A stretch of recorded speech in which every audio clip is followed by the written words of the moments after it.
Bonjour à toutes et à tous, bienvenue pour une nouvelle critique. Aujourd'hui, ça sera Mother de Darren Aronofsky, avec en acteur et actrice principale, entre autres, Jennifer Lawrence, Javier Bardem, Ed Harris et Michelle Pfeiffer, entre autres. C'est les 4 gros acteurs, ceux qu'on va voir le plus, mais il y a d'autres petits acteurs, enfin d'autres gros acteurs, mais que vous allez voir plus en tant que rôle mineur. Alors Mother, je l'ai dit d'avance, c'était pas un film que j'attendais à cause du titre. Je vous avoue que le titre, moi, j'aime bien avoir des titres qui me donnent envie. Alors là, Mother. Puis derrière, il y a une très bonne bande-annonce, j'avoue. D'un côté, ça nous spoil aussi, mais bon, je me suis dit, je suis désolé, mais la bande-annonce, elle envoyait du lourd. Il y avait ce côté thriller, avec de l'horreur, de gros acteurs. On montait aussi un espèce de huis clos, parce qu'on voyait que ça se passait clairement dans une maison, même si elle était grandiose, mais une maison quand même, donc ça fait fermer, ça donne un côté sombre. Je trouvais ça super génial, je sais pas, il y avait un truc qui me donnait envie. Kiki tout dur, je pars au cinéma, allez, pump it up, film, ouvre-moi les portes du paradis. Clairement, c'était ça. Et bien après 2 heures de film, je me suis fait chier. J'invite personne à aller voir ce film, ou alors les croyants, et seulement les croyants, point barre. Parce que c'est un film qui va viser un public et pas un autre. Alors ça veut pas dire que les non-croyants peuvent pas kiffer. La preuve, il y a beaucoup de films qui traitent de la religion principalement, et qui sont sublimes. Rien ne me arrive en tête, bien entendu, mais voilà, je sais que ça existe. Je suis sûr qu'il y a beaucoup de non-croyants qui ont vu ce film et qui ont totalement adoré. Mais je trouve quand même que ça reste plus pour un film adapté pour les croyants. Pourquoi ? Parce que comme je ne suis pas croyant, je n'en ai rien à foutre de la religion, j'ai des connaissances extrêmement limitées. Adam et Ève, ça va, je connais. Et c'est tout. Et il y a beaucoup de noms de personnages que vous allez entendre dans le film qui sont liés à la religion. Et du coup, comme je n'ai pas toutes les cartes en main, eh bien, je passe à côté de quelques informations. Alors, elles sont pas ultra importantes pour comprendre le film. Mais moi, j'aime bien arriver et avoir, comme j'ai dit, toutes les cartes en main. Ou alors, il faut que le film me donne les informations. Voilà, s'il me manque des informations, ben, le film nous les donne. Et là, il y avait moyen qu'il nous les donne. Hein. Je veux dire, il y a plein de dialogues. Hein. Le film est quand même centré sur du dialogue. Il y avait moyen qu'entre 2 discussions, tiens, ma fille, je l'appelais comme ça. Ou tiens, lui, il s'appelle comme ça parce que c'est comme ça. C'est dit. Il y avait moyen. Mais non, le film nous dit, va te faire foutre, tu n'as pas les informations, ben c'est bien fait pour ta gueule, t'avais qu'à les savoir. Et je trouve ça quand même un minimum dommage, surtout que derrière, autant il nous file aucune information, autant, dès le début du film, il nous spoil. Mais alors, hein, pas le petit spoil genre, tiens, ça peut t'aider pour comprendre. Non, non, c'est un énorme spoil qui va vous gâcher clairement une grosse partie du film et la fin du film, parce que vous allez voir arriver les choses. Sauf si vous faites partie de ce public que je rêve d'être, un petit peu simple d'esprit, où eux, quand ils vont voir cette scène, vont juste se dire c'est une scène magnifique, un charme poétique, ne cachons pas. Et derrière, quand ils vont voir la fin du film, on se dire mais attends, la scène du début, mais c'était la réponse. Oh mais mon Dieu, mais Aronofsky a brisé le 5e mur. Lui, c'est même plus le 4e, c'est le 5e. Oh, c'est un génie. Voilà, un truc comme ça. Je rêve d'être comme ça. Mais non, moi quand j'ai vu cette scène, je me suis juste dit, mais attends, en y réfléchissant bien, vu que le film, c'est la religion, tout ça, en gros, ça voudrait dire que... Et du coup, pendant tout le film, je me suis fait chier car j'avais déjà la réponse. Et quand t'as déjà la réponse... Au bout de 10 minutes de film, grosso merdo, sur 2 heures, t'as pas grand chose à te mettre sous la dent. Alors heureusement, vu que le film se vend un petit peu comme un film d'horreur, je m'attendais au moins à flipper un petit peu ma race. Alors effectivement, il y a 2-3 scènes qui peuvent faire peur. Mais c'est tout.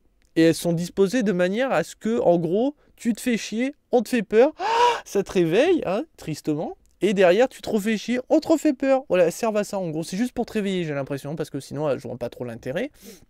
Y a 1 ou 2 scènes qui peuvent heurter la sensibilité, je préfère prévenir, mais c'est tout quoi.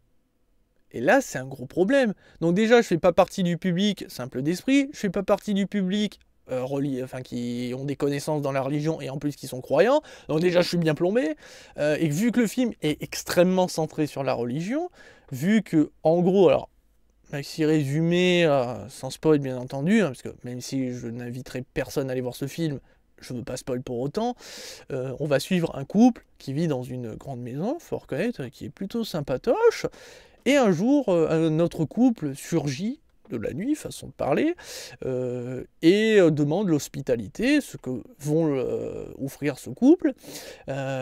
Et de là va commencer des gros problèmes, puisque le couple d'invités, hein, qui devait rester que quelques jours d'une certaine manière, va rester beaucoup plus longtemps et inviter d'autres personnes à se joindre à la fête. Et de là, ben, vous allez comprendre finalement pourquoi c'est centré sur la religion encore plus. Mais en gros, si vous voulez, c'est un espèce de cycle. En gros, principalement, ça va être centré sur ça, sur le fameux cycle, pas la renaissance, hein, dès qu'on meurt, on renaît, pas dans ce sens-là, mais en gros, si vous voulez, que l'homme refait toujours les mêmes erreurs. Il n'y a pas vraiment d'évolution. Ce que je veux dire par là, c'est un exemple, si vous vous faites tromper par votre copain ou votre copine, si vous lui pardonnez, vous lui laissez les clés pour qu'elle vous retrompe, cette personne. C'est une obligation. Si on vous trompe une fois, on vous trompe 10 000 autres fois. C'est comme ça. Un autre exemple bien plus drôle, je trouve, c'est si Adam, au moment de croquer la pomme, son créateur lui avait dit « Bon, écoute, j'avoue, cette pomme, elle était juteuse. Le snake, en plus, t'es un petit peu entubé, je le cache pas. C'est de ma faute. Écoute, je te pardonne. Allez, reviens à la maison. » Eh bien, Adam, qu'est-ce qu'il se serait fait? Mais bien sûr, il se serait enfilé le pommier, mais clairement, allez hop, c'est comme ça. Du coup, c'est surtout ce qu'on nous montre, hein, donc ce côté cycle, mais il y a d'autres messages, hein, bien entendu, hein, la maison est un petit peu la représentation d'un corps, si vous voulez, et qu'en gros, quand on est croyant, extrêmement ou pas du tout, enfin, ou juste croyant, vous êtes un peu enfermé dans une bulle, et seuls ceux qui sont croyants comme vous peuvent rentrer dans votre sanctuaire. C'est un peu, ouais, vous comprenez ce délire. Enfin, c'est comme ça que je vois la chose. Attention.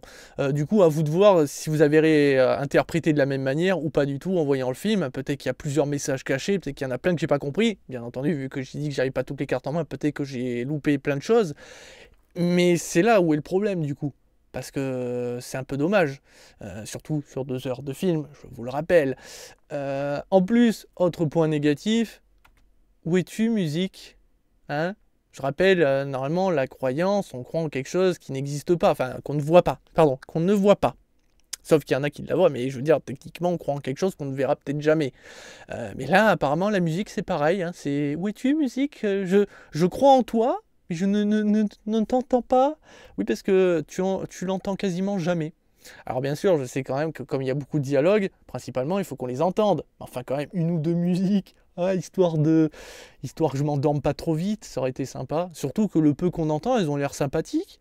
Et pourtant, c'est con, c'est que le film, esthétiquement, c'est juste sublime. C'est de toute beauté, il y a des effets de lumière, vraiment, je trouve, magnifiques. Sachant qu'on est en huis clos quand même, mine de rien, il faut arriver à ce que la caméra se déplace avec tout ce monde, parce qu'au bout d'un moment, il y aura beaucoup de monde et tout. La caméra est très souvent filme en gros plan, ce qui est normal pour suivre les dialogues et aussi pour montrer les émotions, mais ça donne un charme, une esthétique, bien entendu, assez sombre, mais voilà, c'est tout ce qu'il a. Esthétiquement, c'est beau, il y a de très bons acteurs, les dialogues sont pour certains intéressants, mais comme il y en a beaucoup trop, et c'est là le souci, c'est qu'en fait, on se rend compte que sur 2 heures de film, il y a moyen de supprimer 40, 50 bonnes minutes sans problème, parce qu'il y a des dialogues, tu peux les faire sauter. Il y a un moment où on montre plusieurs fois une pièce qui sert à rien. Pourquoi on nous la montre alors si elle sert à rien? Mais on veut nous faire croire qu'elle sert à quelque chose, mais elle sert à rien. En fait, pour moi, c'est con à dire, mais regardez la bande-annonce, et du coup, en fait, ça en fait un meilleur film. Il y a de l'action, il y a ce côté thriller, il y a de la musique, et bonne en plus, il y a le côté horrifique, ça dure pas longtemps, et je comprends vite. Voilà. Et il n'y a pas de spoil vraiment, parce qu'au moins la bande-annonce n'a pas fait la connerie de montrer exactement la scène que vous voyez, parce que sinon ça aurait été bien con. Mais voilà quoi. Donc désolé, pour moi ma note va se faire ressentir hein, très clairement. Après je rappelle, hein, c'est ma note personnelle, hein, je juge comment j'ai interprété le film, comment je l'ai reçu, hein, bien entendu. C'est 2 étoiles sur 5, hein. Ça vaut pas plus, hein, je suis désolé. Donc à moins d'être friand de religion, d'être croyant et d'avoir beaucoup de cartes en main, ce film est fait pour vous. Par contre, les autres, bah, désolé, n'allez pas le voir. Il y a largement mieux qui traite de la religion et il y a largement mieux à l'heure d'aujourd'hui pour se faire un bon ciné. Ce film n'est pas fait pour tout le monde et du coup, bah, c'est un peu dommage, Aronofsky. En ce moment, je sens que tu bats de l'aile avec ton histoire, vu que tu t'es apparemment séparé de ta copine. Ça arrive, mais ne le fais pas subir à tout le monde, s'il te plaît, parce que j'ai payé 10 € pour ça et je ne serai jamais remboursé. Je sens que j'ai été, ben voilà, comme avec ta copine, il y a une cassure. Donc voilà, donc c'était la critique de Mother. Et pour conclure, petit bonus, je vais vous parler vite fait d'une chaîne YouTube, parce que normalement je fais ça sur mes actus guidounesques et tout, mais vu que j'en fais pas en ce moment, parce qu'il n'y a aucune actualité qui me transcende, j'ai décidé de vous présenter une petite chaîne YouTube, alors petite, qui a quand même déjà pas mal d'abonnés, 10 fois plus que moi bien entendu, mais ce que je veux dire c'est que j'estime qu'elle mérite beaucoup plus, c'est Bruno la chaîne, alors chez Bruno la chaîne, je vous mets le lien bien entendu, qui est une chaîne YouTube extrêmement intéressante, avec un vrai passionné de jeux vidéo, entre autres, qui a été connu pour ce jeu est bon, mais, entre autres, donc Sony, qui est un bon jeu, mais vraiment très intéressant, que je vous laisse découvrir, bien entendu.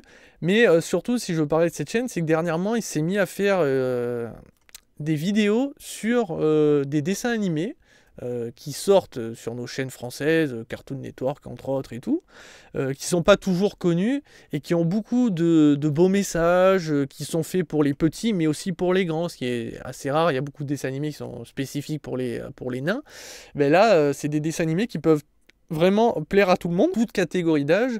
Malheureusement, c'est un peu dommage pour lui, mais ce qui est un petit peu logique, c'est que YouTube lui strike énormément ses vidéos parce que il montre beaucoup d'extraits, il y a les musiques, il y a les dialogues. Alors, il a essayé de jouer avec les perspectives, de supprimer la couleur, de pas mettre le son et tout, mais c'est à chaque fois ça saute.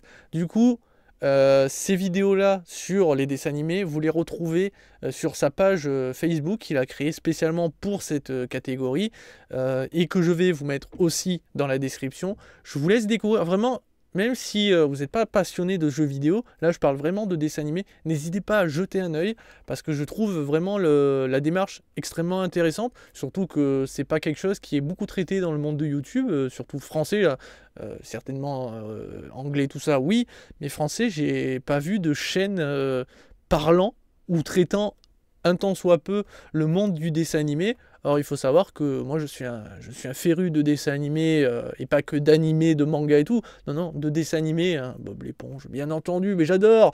Mais voilà, je trouve ça très intéressant et il mérite du coup que vous ayez la bonté, hein, je vous le demande clairement, d'aller jeter un œil, voilà, de regarder une de ses vidéos, déjà de sa chaîne YouTube, mais aussi de cette page Facebook. Et si vous avez aimé, de vous abonner bien sûr à sa chaîne et de partager en masse et du coup cette page Facebook parce que je suis sûr qu'elle pourrait plaire à un grand nombre, mais malheureusement comme il a peu d'abonnés, il a peu de personnes quand même, du coup il y a moins de visibilité et il mérite beaucoup plus de visibilité. Voilà, donc c'était le petit bonus sur une chaîne YouTube. Vous inquiétez pas, je n'hésiterai pas à vous partager d'autres chaînes YouTube que j'estimerais mériter tout aussi, qui mériteraient d'avoir plus d'abonnés. Voilà, sur ce, je vous souhaite une bonne journée et n'allez pas voir Mother, s'il vous plaît. Non, n'allez pas le voir. Enfin, je vous dis ça pour vous, après, croyez-moi ou me croyez pas. Ciao.